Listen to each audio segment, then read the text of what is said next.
Otep à tous, bien-aimés frères et sœurs, je vous ai présenté le discours du vice-premier ministre, ministre de l'administration du territoire du Mali, le colonel Abdoulaye Diop, à la tribune des Nations Unies.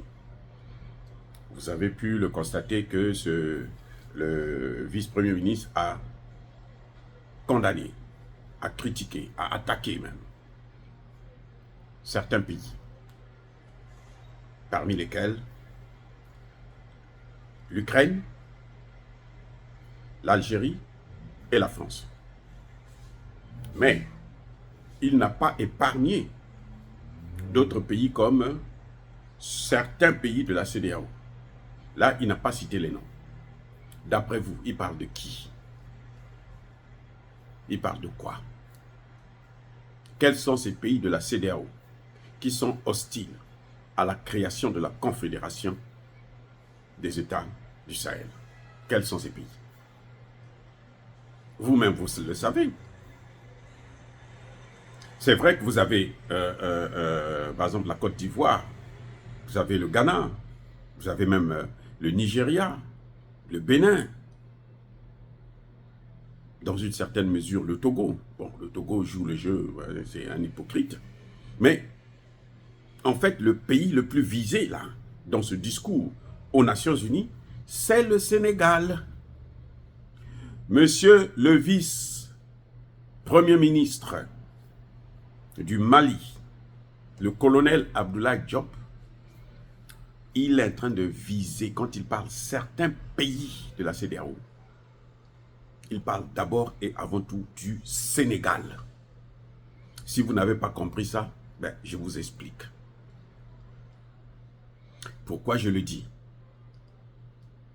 Le Sénégal, c'est le pays qui a été mandaté par les pays de la CEDEAO, par les pays de l'OTAN, pour chercher à convaincre le Mali, le Burkina et le Niger à revenir au sein de la CEDEAO que l'OTAN contrôle déjà, afin qu'il puisse contrôler tout le monde, afin qu'il puisse avoir la main sur ces pays. Vous avez compris maintenant, les amis? Le pays qui est visé là, c'est le Sénégal. Un autre argument que je veux ajouter. Pourquoi le Sénégal? Parce que le Sénégal n'a pas hésité de demander à ce que l'Union européenne puisse venir sécuriser sa frontière avec le Mali, sans parler avec le Mali. C'est son frère, hein? C'est des pays frères.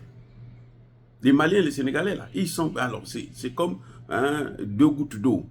C'est comme les Congolais de Brazzaville et les Congolais de Kinshasa. Ils peuvent beau se haïr, là, mais ils sont faits pour être ensemble parce que ils sont pareils, ils ont le même sang. Bref, il n'a pas demandé l'accord du Mali. Il n'a pas parlé avec le Mali pour voir comment les deux pays d'abord peuvent eux-mêmes sécuriser. Il est allé directement. Il est souverain, c'est son côté, c'est au Sénégal qu'il s'installe, c'est vrai. Mais il sait aussi qu'en s'installant au Sénégal, à la frontière avec le Mali, ils peuvent contrôler le Mali depuis la frontière du Sénégal, en tout cas une partie du Mali. Vous voyez la subtilité et la méchanceté des dirigeants sénégalais, Diomaye Faye et Sonko.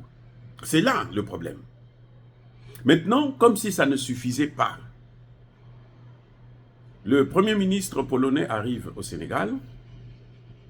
M. Diomaye Faye va se permettre de lui dire que la sécurité du Sahel, pas du Sénégal, hein, du Sahel, est liée à la sécurité européenne. Comme s'il a été mandaté par des pays du Sahel pour aller négocier comment ils doivent assurer leur sécurité. Vous voyez comment M.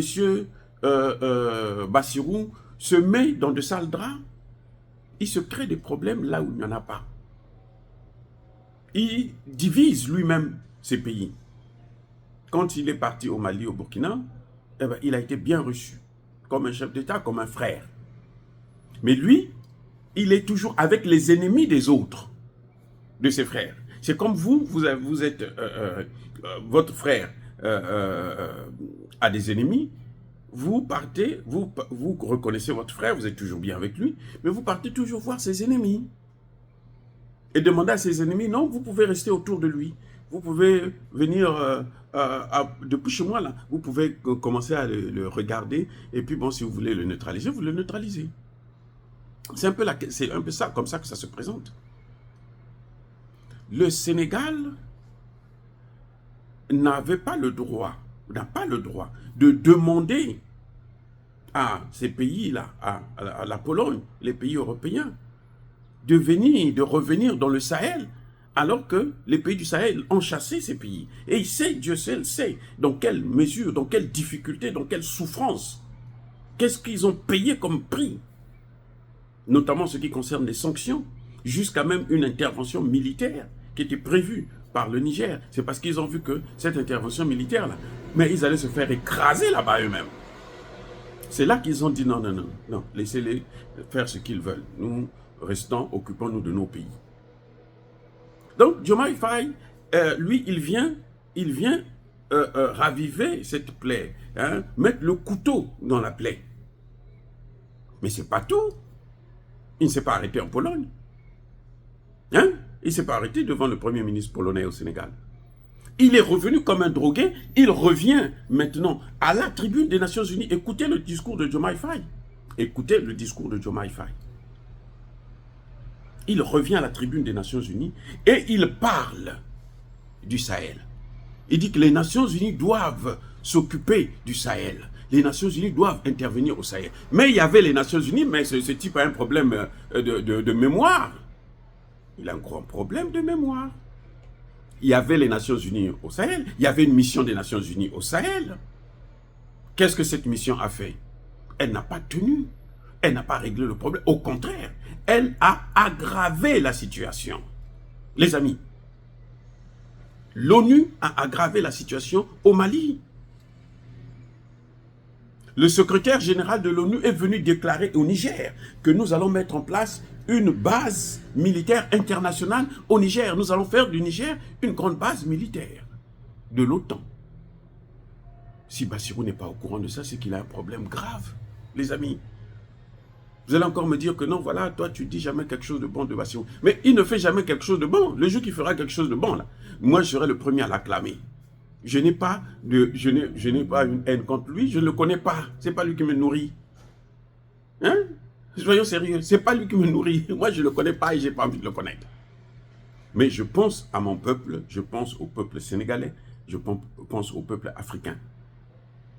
S'il veut détruire le Sénégal, s'il veut vendre le Sénégal aux Occidentaux, il n'a qu'à le faire. Il est le président, il est souverain.